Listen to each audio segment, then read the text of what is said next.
Payment आपका पैसा मुझको नहीं मंजूर है, कम है। हमारी ज़मीन पूर्वांचल एक्सप्रेस वे में गई है, जिसमें चढ़ाव उतार में 211 ईयर का अधिग्रहण हुआ है, जबकि ज़मीन हमारी ज़्यादा ले जा रही है, लगभग 400 ईयर की, और उसका अभी तक कोई कुछ नहीं हुआ। कहीं शिकायत नहीं की आपने? शिकायत किए, तो क्या हुआ? अब उसके लिए पैमाइश वैमाइश करने के लिए बोल रहे हैं कि पैमाइश हो जाएगी, उसके बाद उसका वो कर दिया जाएगा। ज़मीन ली गई सरकार द्वारा।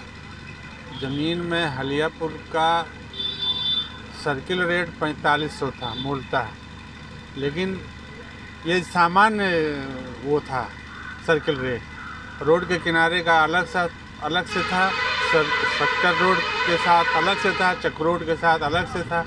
लेकिन उन्होंने यहाँ जूनियर हाई स्कूल पर हलियापुर में बैठक किया और ये कहा कि देखिए ना सरकार की हानि हो और ना आप लोगों की हानि हो, तो हम आप लोगों को 5500 का रेट देते हैं। और 5500 में उन्होंने बैनामा शुरू कर दिया और उसके मिनट भी जारी कर दिया है कलेक्टर सुल्तानपुर ने।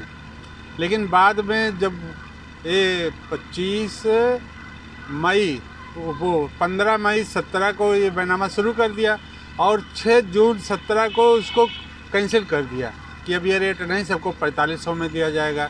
ये यहाँ सरकार द्वारा ज्यादती की गई।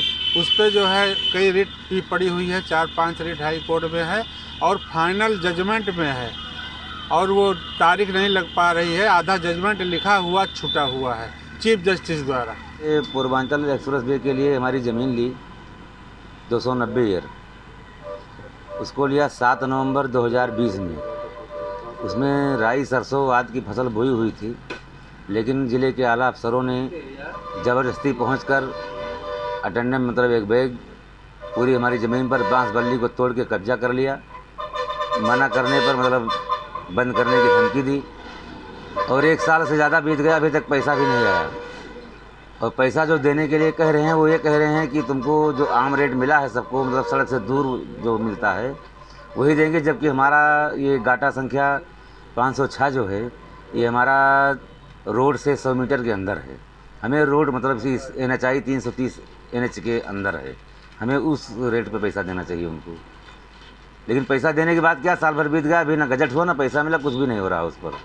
मिट्टी खोदी है, मिट्टी के पैसे नहीं मिले। कब खोदी गई ये मिट्टी आपकी? 3 महीना हो गए, 4 3-4 महीने। हाँ, वही माघ में, ठंडी महीने में। अच्छा। कितना खेत है आपका रहते हैं? 15 बिस्सा मेरा है। अच्छा। और 100 तो 7 पट्टेदार हैं इसमें। अच्छा, सबके खेत से खोदी गई? अच्छा, मुआवजा मिला कि नहीं उसका? कुछ नहीं मिला है। अच्छा।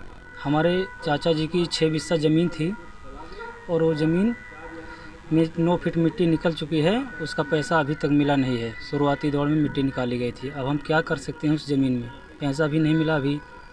ठेकेदार से किसी से कहा आपने कभी? ठेकेदार से बोला था, उन्होंने बोला मिल जाएगा। हमको बाद में पता चला कि ठेकेदार भाग गया। मामला ये है कि हमारा 706 ईयर का गजट हुआ था, 2 नंबर का, रोड से सटे हुए हैं NH 330 के बगल।